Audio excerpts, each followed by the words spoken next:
So what's up, you guys? So I got the hub centric rings in for the Lincoln, but I'm gonna use this video as an educational video to explain, what hub centric rings are, or what hub centric even means, and then I'll show you what you should buy if you're gonna buy, rings or spacers, whatever the case may be, adapters, whatever.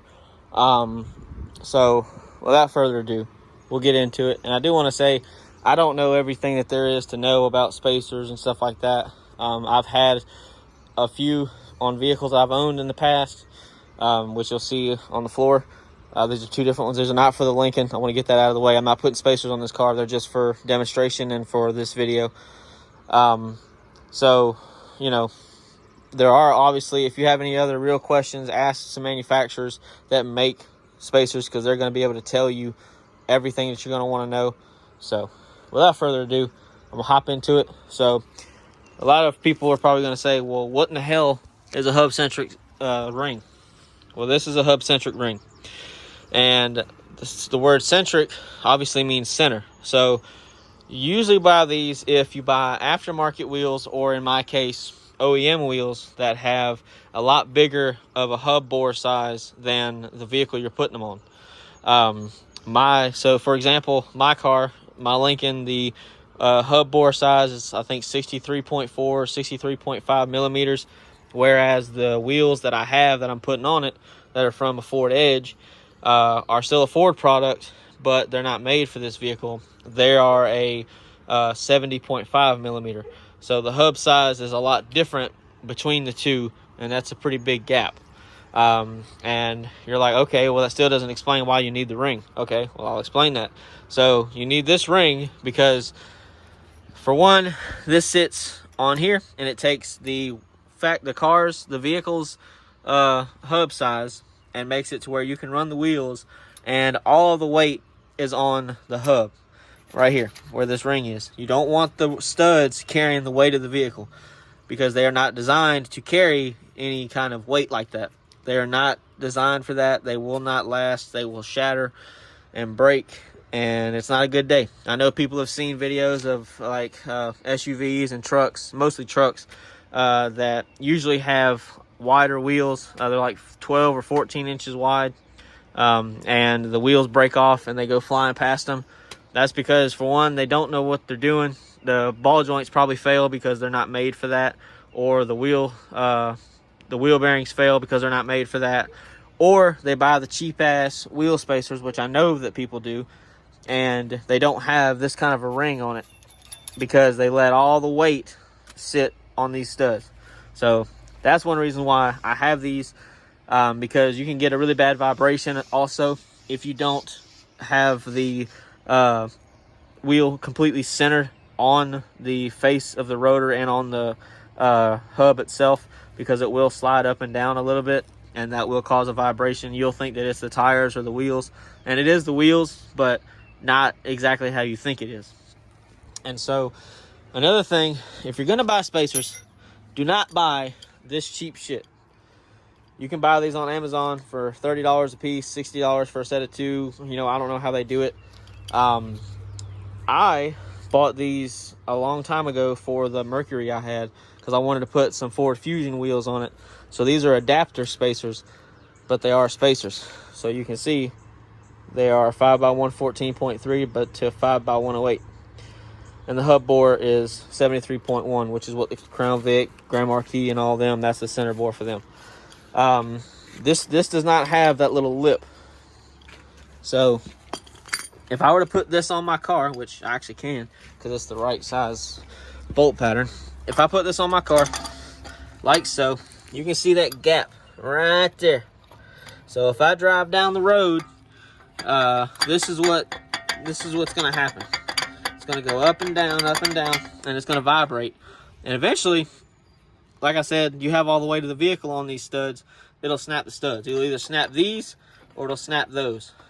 Another reason people lose their wheels and shit on the highway or on the roads is because they don't torque everything correctly. When you use adapters, you need to torque your wheels no matter what. Doesn't matter if you're using spacers, doesn't matter if you're using, nothing. You have to torque them, because if not, I know people have walked by people's cars and seen lug nuts missing, or stuff like that. It's not safe. So you need to do it regardless. Yeah, so when you put spacers on, you have to torque the factory studs that hold this on, and then you have to torque these studs as well, because these are what hold the wheel on. The factory studs of the vehicle you're putting them on are actually holding the wheel and the adapter or spacer on the vehicle. These are you can use I won't say don't buy these. Don't buy these if you're going to drive your car on the road. If you're going to drive, every day and stuff like that. You can put these on cars that are not going to be on the highway. So like, for example, something you're going to take off road, like a Jeep or a truck or something like that, that you're not going to go highway speeds and you're not going to really worry about the wheel falling off. I know a lot of Jeep guys use them, but don't buy these kind of spacers if you're going to drive your vehicle on the road next to everybody else, because the last thing that I would want is somebody's wheel hitting my car. I'd be kind of hot pissed, and obviously so would they, because their wheel fell off. The right kind of spacer or adapter to buy is this right here. So you can see this has the lip in the center that the wheel can ride on and rest on. It's also got the studs. These are usually made out of pretty good aluminum. These are Titan spacers. I bought these for my Chevy Colorado that I had, that's on my channel. I actually have a video reviewing them. I never had any issues out of them. I had them on there for a little while. I would go back and forth with them, but anyway. But what you're going to have to do, no matter what you do, no matter if you use spacers, hub-centric rings, or anything, is you have to clean the surface of the wheel, the mating surface of the wheel, and the rotor, and the hub itself. So why I say that is because I've done this side, which is the driver's side wheel. I've done the hub, and I haven't really done the rotor yet. I'll do the rotor next after I get done with the video. But I've done the hub itself, and then I've done the inside of the wheel and the face of the wheel, or the back of the wheel where it mounts to the car. And I have not done the passenger side to show this so you can see what I'm talking about. So this spacer or this ring needs to slide on and off with no issue. It should slide on and off, shouldn't get stuck, because all of this shit, because like that's as far as I can push it on without having to force it. And I don't want to damage it, don't want to bend it. These are made out of aluminum. I bought these from the company that makes the Bora spacers. I'll put a link to their website in the description if I can remember to do that. But I have bought, I think, 2 or 3 things from them as far as spacers.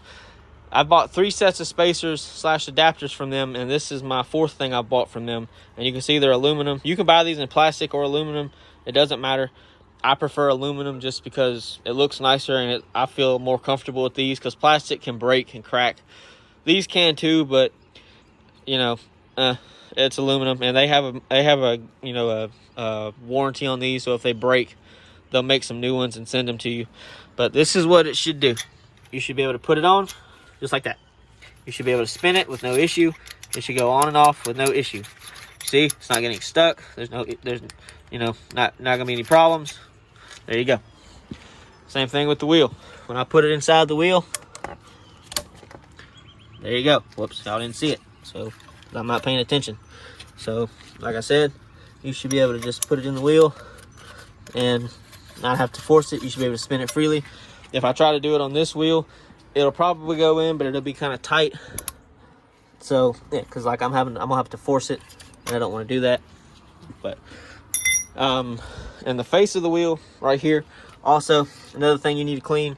I did it on that one. A lot of places do it when you get your tires rebounded or balanced or whatever the case is. They'll clean that kind of stuff up, especially up north. And this is something that people up north need to really listen to with this kind of stuff, because I know that y'all's cars have problems with the wheels coming off. These I had to kind of fight to get off, because you saw what they look like. Not those, the factory wheels that are over there, but I kind of had to fight to get them off, because people haven't cleaned the hubs, haven't done stuff like that. And you're supposed to do that. It's it's something that needs to be done, because it makes it easier for the next guy. But yeah, because you can see how dirty that is. You can see where the wheel sits, where those little grooves are. But one way to do it is you can use like emery cloth or something like that. Or you can just use some wire wheels. I bought this kit right here that's got all kinds of different ones in it. You know, I use this smaller one for the wheel. I literally can just stick it in there, spin the drill, it'll go in and out with it. I'll clean it, it'll be done. And then I used this one, which you can probably use the flat ones for this too, but use this to clean the actual wheel itself where it mounts and sits up against the rotor. And we're off to the races. So yeah, you need to look up, you know, the torque spec for the wheel, for the studs on your car. Obviously, if they're 5 lug or 6 lug, whatever it is, you have to do them in a star. It's not that hard. It's really easy. This is probably one of the simplest things next to changing oil. It's not hard at all. So I hope I covered all the bases. Oh, another thing with the the adapters, don't put Loctite on those. There's no need. Even the company that makes those, or not those, but the company that I've bought the rings from, they've even said in their instructions, do not put Loctite on anything because it'll void the warranty and it's unnecessary. If you torque stuff like you're supposed to and check it like you're supposed to, you're not going to need Loctite, because you're supposed to drive for a little while and then recheck your lug nuts just to make sure that they haven't gotten loose, because it will happen if everything adjusts. It'll happen. Everything will settle. So don't do that. Don't use that shit. It's not necessary. So that's really it. And try to buy some good lug nuts as well. Don't buy the cheap shit just because they look nice or they're pretty. Don't do that. I have the factory ones, so I would assume that they're pretty good quality, but you never know. I haven't had any issues out of them yet. The Fords do have a problem with they'll swell. So with these kind, it happened on my Fusion as well. So I threw those away. Yeah, these you're gonna have to check on, because you're supposed to be able to fit a 19mm socket on here. And this just goes for these cars. It does on the trucks too that Ford has, but I know that these cars and all that are even worse. But yeah, this kind of stuff you need to check, because if you can't get a socket on it, that's not good, especially if you're out in the middle of nowhere or you're stuck on the side of the road because your tire blows out. This is the kind of stuff you need to check. If you take your car to a dealership or you take your car to somebody to get the oil changed, they usually will rotate your tires for you most of the time, and they're supposed to tell you about this kind of stuff. So I don't take my car to anybody because there's not a reason to. So, but yeah, so that's really it. I can't remember. I think I paid $150 for those 4 rings. That was just because I wanted the rush shipping or the rush build time, just because I'm impatient and I didn't want to ride on these for too long and not have those on there. So yeah, I think that's it. Yeah, that's all. Like I said, I'll put the company's website in the description of the company that I bought the rings from and the other adapters I've had. So yeah, other than that, that's it, and I'll see y'all later.